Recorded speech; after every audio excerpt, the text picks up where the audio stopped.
My name is Alan Rosario. I'm 36 years old and live in Seattle, Washington. By day, I serve as the chief financial officer of a high-end interior design firm. By night, I'm Mason's wife, the college sweetheart I once believed was the love of my life.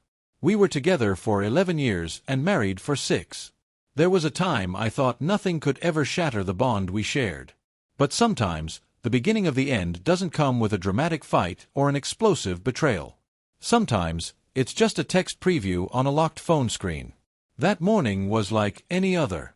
I got up earlier than Mason. While brushing my teeth in the bathroom, I noticed his iPhone light up on the sink. A message popped up from a name I didn't recognize. Can't wait for the weekend, the cabin, wine, and that pink lace set. I'm counting the hours. I froze, not because the message was bold, but because it was real. I stood there, toothbrush in hand, foam dissolving in my mouth, feet cold on the tile. Behind the frosted shower glass, I could hear water cascading down Mason's back, as he showered like it was just another day. But for me, it wasn't. I couldn't take my eyes off the screen as it faded to black. I didn't unlock the phone. I didn't need to. What I felt wasn't shock, it was confirmation. I had suspected something for a while.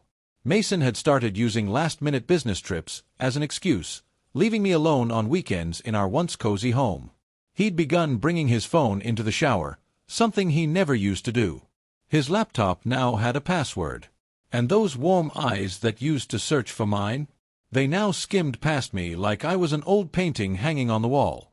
I used to tell myself, "Don't be paranoid, Harper. People grow distant.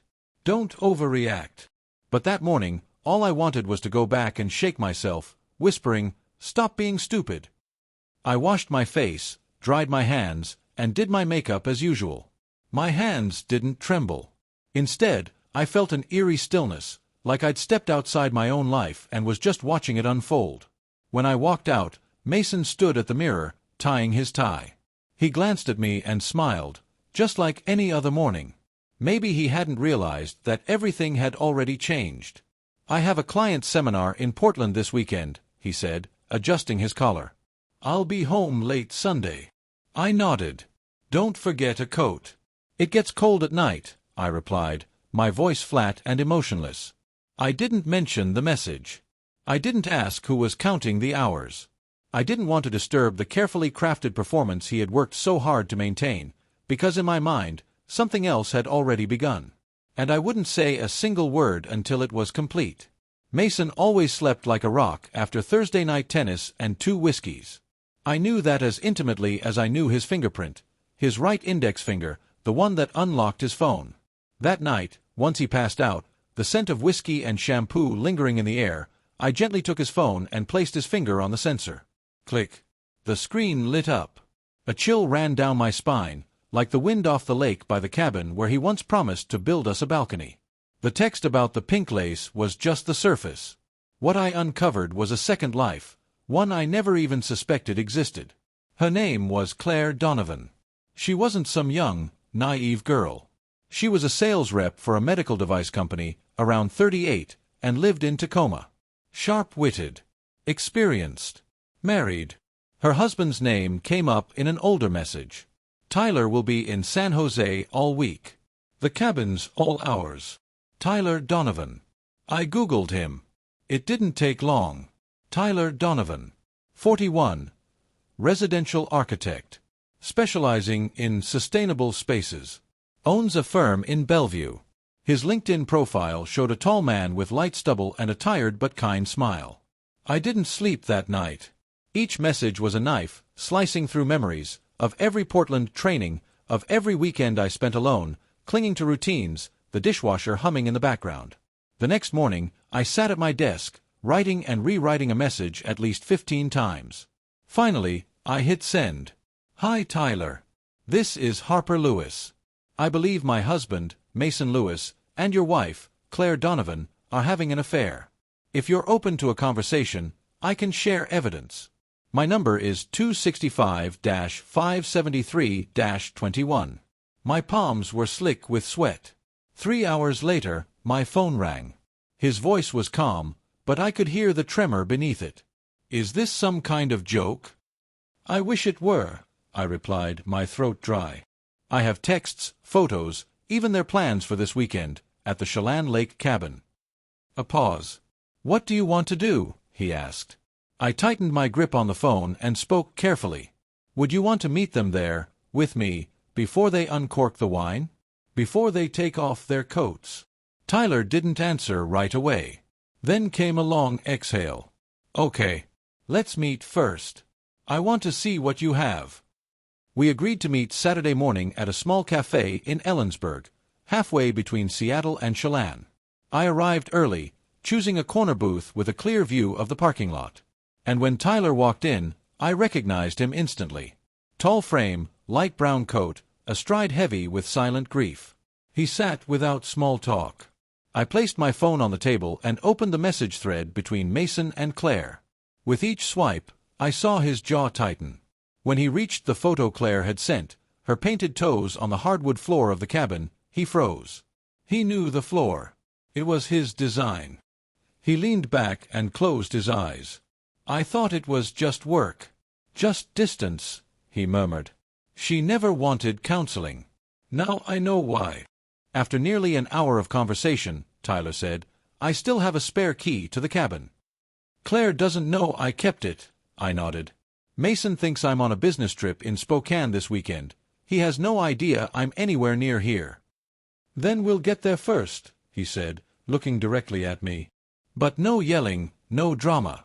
Just let them see us, and the truth. I tightened my grip on the coffee mug and nodded. The plan formed out of the shattered pieces inside both of us, the betrayed. No shouting. No chasing. Just a presence, timed perfectly, like a mirror held up to the lies they had tried so hard to conceal. We agreed to meet again Sunday morning at the cabin. They were scheduled to arrive at 6 p.m. By 10 a.m. Sunday, I was pulling up to the wooden cabin nestled among pine trees along Lake Chelan. The air was cold, but there was no snow. Everything felt clearer in the crisp morning light, the truth, the pain, and the plan we were about to carry out. Tyler was already there. His silver car sat near the steps, dusted with pollen. He was inside, holding a mug of hot coffee, eyes fixed on the still water of the lake. When I walked in, he nodded, a simple, familiar gesture. As if we weren't strangers bound by betrayal. Did you sleep? He asked, his voice low and soft. I'm not sure. Maybe I closed my eyes for a few hours, I replied, setting my bag down on the wooden chair. You? No. But I'm used to sleepless nights. Architects work best in silence. We sat quietly for several minutes, not awkward, just two people sorting through the wreckage inside. Then I spoke. The last time I was in this cabin was 3 years ago. Mason and I came here after one of his long business trips. This is where I lost our first baby. Tyler looked over at me. His eyes softened. Claire wanted kids too. But after 2 failed tests, she stopped bringing it up. I thought it was the grief. Turns out, she had other distractions. We didn't cry. There was only the steady hum of the electric heater and the wind brushing past the trees. Do you think we're going too far? I asked, though I already knew the answer. No, Tyler said. If this were revenge, maybe. But this is about bringing them face to face with reality. I nodded. Like an unexpected group therapy session. We began setting up the space, not as a trap, but as a staging of truth. I wiped down the long wooden table in the living room where Claire and Mason often sat, planning their so-called work weekends. Tyler brought in a bottle of red wine from his car, Claire's favorite. I set out 4 crystal glasses, the kind Mason always packed as part of his arrogant, refined taste ritual. We arranged 2 chairs facing away from the front door, so they'd have no choice but to face us as they entered. The lights were adjusted to a warm amber, soft enough to ease tension, but clear enough to catch every flicker of emotion. How do you think they'll react? I asked as we sat down, scanning the room like we'd just finished staging a play. Tyler shook his head. Claire will cry. Mason, I'm not sure. Maybe anger, maybe begging. But I guarantee he's not ready for the fact that both of us know everything. We spent the rest of the afternoon talking about ourselves. Not just as the betrayed, but as people stripped bare behind the armor heartbreak forced us to wear. I told Tyler about all the times Mason skipped family gatherings, claiming client emergencies. About the Uber receipts I found, originating from a residential neighborhood 40 minutes away from his office.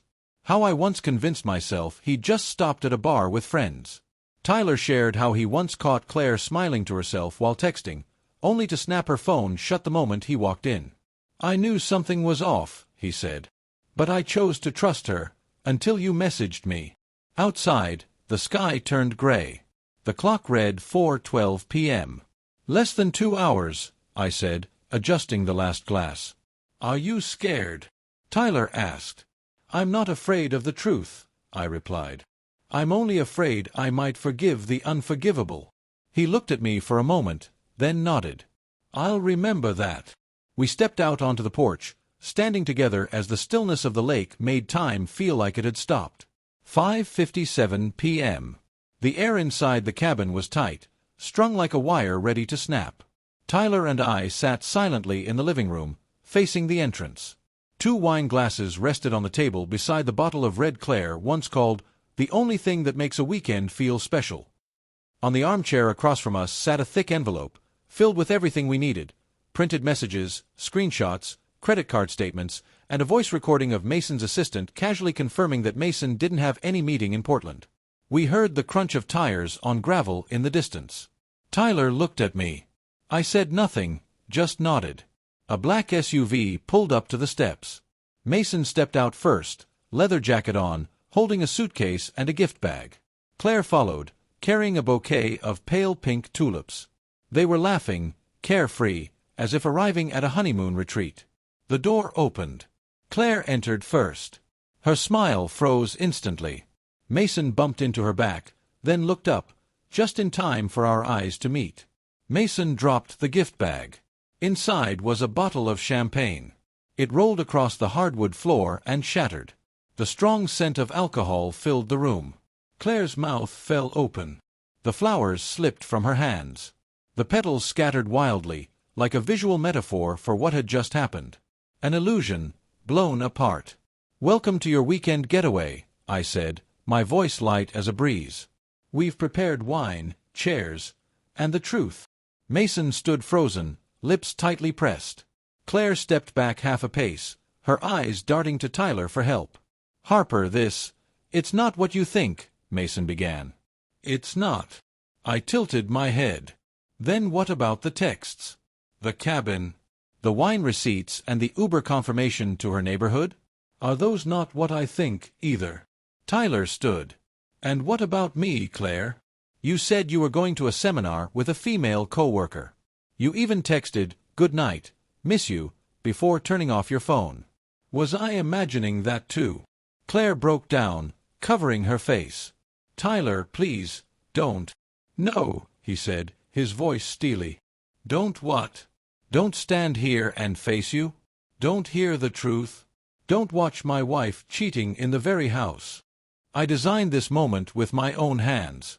Rising to my feet, I picked up the envelope from the chair beside me and placed it on the table. "I didn't come here empty-handed," I said, my voice calm but steady. "I've spent the last 48 hours collecting everything: call history, messages, photos, from the wedding you both attended. The one, Mason, where you told me it was just the guys." Claire's face drained of color. Mason grabbed the envelope, flipped through a few pages, then tossed it down after mere seconds. His eyes were bloodshot. "You were spying on me?" I looked at him directly. "I was verifying the truth, because I've been suspicious for far too long. And because you were so careful, I had to be." Claire collapsed into a chair, her hair disheveled, tears streaming down her cheeks. Tyler didn't move toward her. He turned away, staring out the window like he needed air. "Claire, how long?" he asked, still not looking at her. 7 months, she whispered. A knot tightened in my chest. Mason clenched his fists and stepped toward me, his tone almost pleading. "Harper, I was wrong.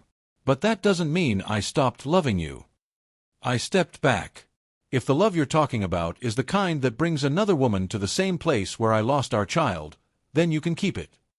Silence fell like a heavy curtain. I looked at Mason one last time. You can leave now, or stay and hear the truth. But if you think there's any chance for forgiveness, then you've completely misunderstood who I am. Tyler looked at Claire, then turned to me. I need some air. I nodded. So do I. We stepped onto the porch, leaving behind two people unraveling under the weight of their lies. Outside, Lake Chelan was still and calm, just like it had been that morning, but for me, the wind had begun to rise. When we returned to the living room, Claire and Mason remained seated, avoiding each other's eyes. The air inside was thick with things left unsaid. I pulled a chair across from Mason.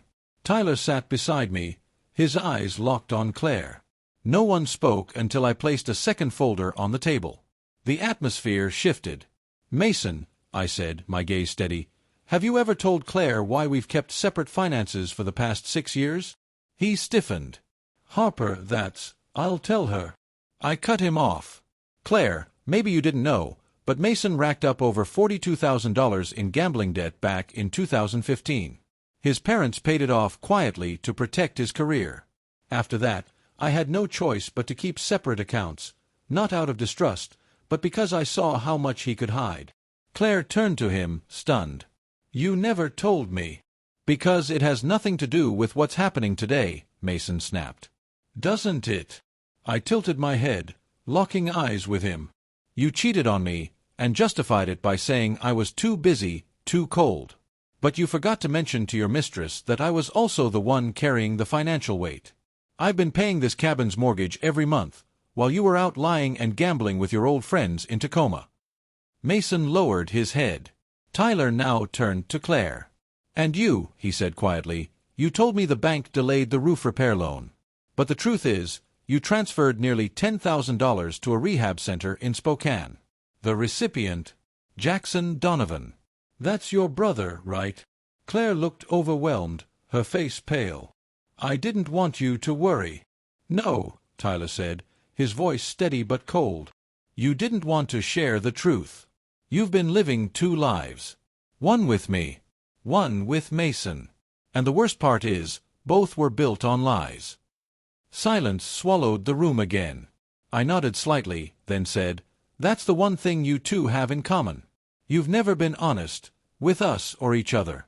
Just polished versions of yourselves. Claire burst into tears. I never meant for it to go this far. But you let it, I replied. I don't know what hurts more, being betrayed, or realizing the person who betrayed you doesn't even have the courage to admit they were wrong. Mason looked at me, eyes red. I'm sorry, Harper. Truly sorry. Sorry doesn't change the truth, I replied. And love, if it ever existed, can't save a marriage that's rotted at the roots. Tyler stood up, not angry anymore, just exhausted. Claire, he said softly, do you know what hurts the most? That you never once considered telling me the truth. That you thought I wasn't worthy of carrying it with you. Claire said nothing, her face drenched in tears. I rose to my feet.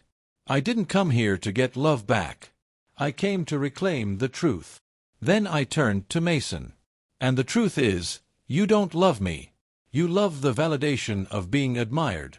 And Claire, you don't love Tyler. You love the feeling of escaping a life you never had the courage to face. I looked at them both one final time, then said slowly, Love isn't enough. Trust, respect, and honesty, those are the foundations of any real relationship. Without them, love is just a beautiful illusion. Just as I finished, Claire stood abruptly. Her hand gripped the edge of the chair. Her eyes were red, not just with shame, but something else. Fear. Confusion. There's something I haven't said, she stammered. Tyler turned to her, brow furrowed again. Claire swallowed hard, eyes flicking to Mason and then landing on me. I'm pregnant. The room froze. The ticking of the wooden wall clock suddenly felt deafening, each second slicing through the air. Mason jumped to his feet. What did you say? Claire nodded, lips trembling. I just found out last week. I was going to tell Mason this weekend at the cabin, but... Tyler stood frozen, his voice a whisper. Is the baby mine? Claire turned to him, eyes glistening. Yes, I'm sure. Mason and I always used protection. I went numb. My mind blanked, then flooded with emotions none of us were prepared for. The confrontation had shifted, upended by the revelation of an unborn life. Mason stared at her, wide-eyed. "You're saying you're pregnant with his child?" "Don't call him his," Claire snapped, finding the first trace of composure since she walked in. "I was wrong to cheat, but I never lied about how I felt." Tyler turned away, fists clenched. I looked at Mason. He couldn't speak. His furious expression slowly shifted into something unrecognizable: shock, humiliation, or maybe just complete emptiness. I took a deep breath and stood up. "Looks like we've all had enough for today," I said, keeping my eyes locked on Mason. "And since everything's out in the open, I won't drag this out." I opened my bag, pulled out a small folder, and placed it gently on the table next to him. "This is the divorce petition, along with all the financial documentation I've prepared. I've already transferred our joint assets into a separate account.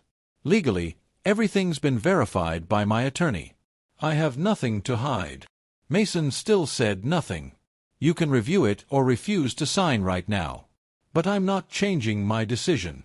Claire sank back into her chair, instinctively holding her stomach. Tyler turned to her, his voice low but steady. "I'll need some time to process all of this. But if you're keeping the baby, I'll take responsibility. The child isn't at fault." Claire nodded, choking back tears. "I know. And thank you for still being able to say that." I looked at them both, then turned again to Mason. "I don't know if you have anything left to say. But if you do, now's the time." He finally raised his head, eyes red and weary. "Harper, all of this, it's not worth ending everything over. We had so many good things." "You're right," I nodded.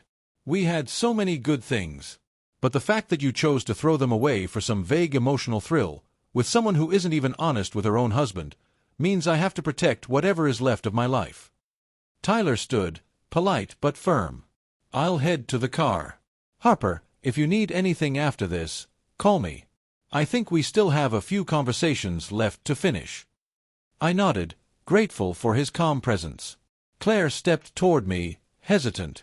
"I know I have no right to apologize, but I never thought it would go this far." I looked directly at her, no longer angry, just clear. The most dangerous people aren't the obviously bad ones. They're the ones who keep telling themselves they're good, even while they're lying. She froze, then turned away.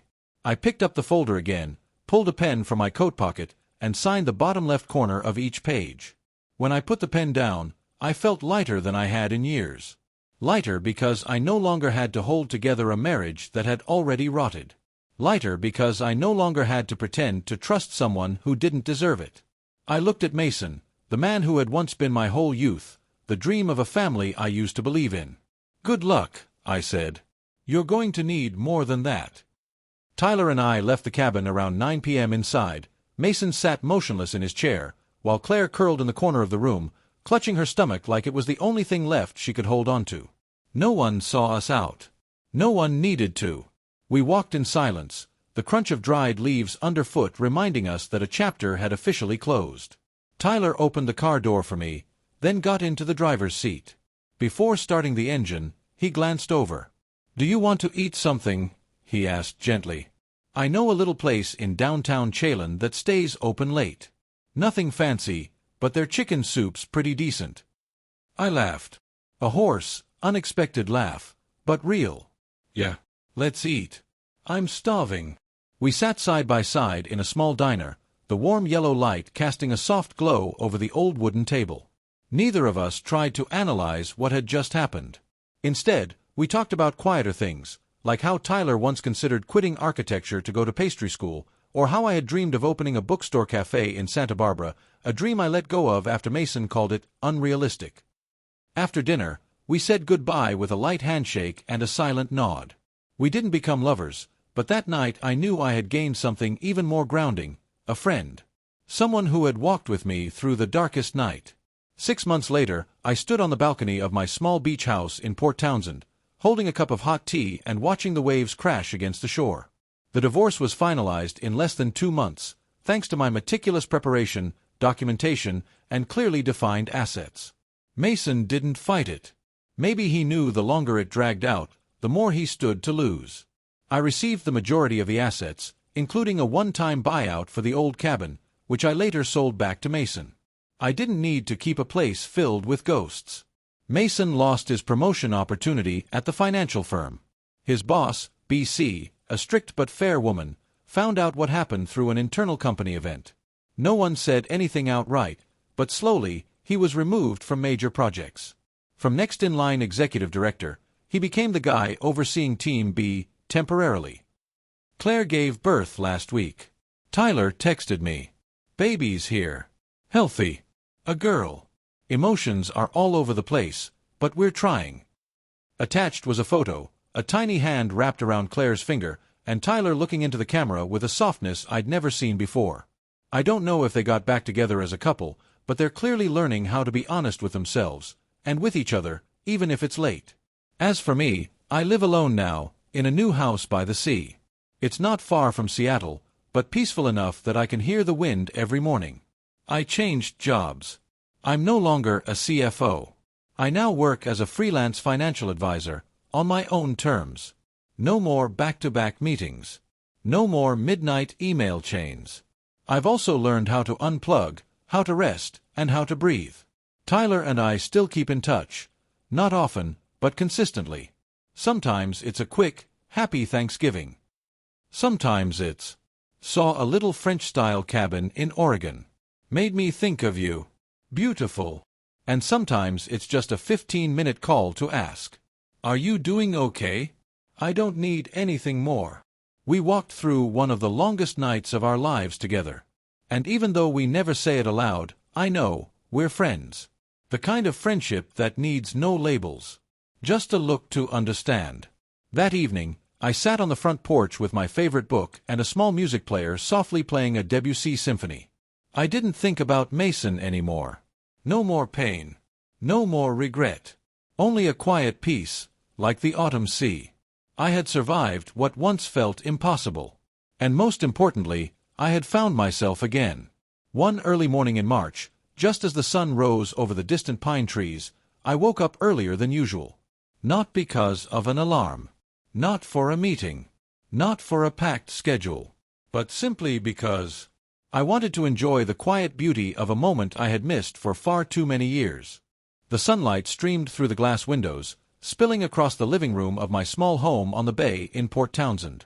The entire space glowed with a soft golden hue, reflecting off the teacup in my hand. For the first time in a long while, everything felt strangely clear. I settled into my familiar armchair, draped a light-knit blanket over my legs, and gazed out at the sea gently lapping in the distance. My heart no longer felt heavy. Most importantly, I no longer felt like the woman who'd been left behind.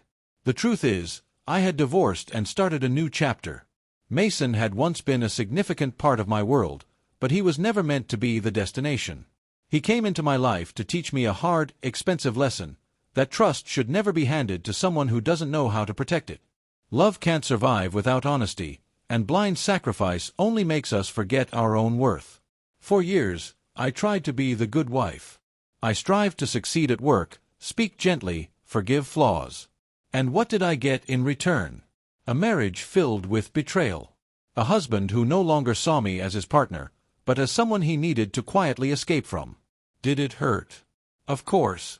But that pain no longer defines me. It brought me back to shore. I found myself again, stronger than ever. I'm no longer the woman crying silently in a parked car, wondering why he changed his phone password. No longer the one blaming herself for not being softer when he pulled away in the middle of the night. No longer sipping coffee just to hear his voice, feeling numb inside. I am steady now, clear, alert, strong enough to walk away from anything or anyone that doesn't deserve me. I remember the last time I saw Mason. It was at a financial charity event in Seattle. He stood across the room, a glass of wine in hand, watching me. He looked different, thinner, quieter. As I walked by, he called gently, "Harper." I turned. "Hello. You look well," he said, hesitating. "I am well," I replied with a nod. I just wanted to say, I'm sorry. I smiled. I know. But you don't have to say it. That's the past. And I've chosen to live in the present. He nodded and stepped back. For the first time, I saw him as small. Now, every morning in my new home, I open the windows and let the sunlight in. I keep pots of lavender on the porch and grow herbs outside the kitchen. I've started picking up pieces of myself I once left behind. An unfinished manuscript. A few pages of journaling. A letter to my 25-year-old self, naive, but full of dreams. I've even started offering financial counseling to divorced women. Not as a cold expert rattling off numbers, but as someone who's lived through the fear and the loss of starting over. They trust me, and I understand why. Because I speak not only with logic, but with a heart that has been broken and carefully rebuilt. Tyler still keeps in touch now and then. He's busy with his new baby, but occasionally he sends a message. Nora rolled over today. Her smile looks just like Claire's. I'm happy for them, not because they erased the pain, but because they learned to face it together and heal. As for me, I'm not chasing love anymore. I'm not rushing into another relationship just to fill a void. Instead, I'm learning to love myself, something I'd forgotten how to do. One weekend afternoon, I drove along the coastal road with the windows down, playing an old playlist Mason once teased as too sentimental. Dog Days Are Over by Florence Welch came on. The music filled the car, and I smiled as the wind swept through my hair. Not because the past had vanished, but because I had finally moved far enough from it to look back without pain. I used to believe that losing someone you loved was the end. But it's not. It's just the end of something that no longer served you, so something better can begin. And if someone asked me today, Harper, do you regret anything? I would answer without hesitation. Not at all. Some people don't come into your life to stay. They come to teach you when and how to leave. My story isn't a tragedy. It's a rebirth. From a betrayed wife, I've become a woman who knows how to rise, heal, and love herself again. I no longer resent the past. I don't seek revenge. I choose peace. And I live a life that is fully mine. Every morning in my new home reminds me. Sometimes, loss is just the clearing we need to finally see the light. And I'm forever grateful I had the courage to walk away when it mattered most. What do you think of Harper's journey? If it were you, would you forgive or walk away like she did? Share your thoughts below, and don't forget to follow the channel for more heartfelt stories about love, family, and starting over. Ask ChatGPT.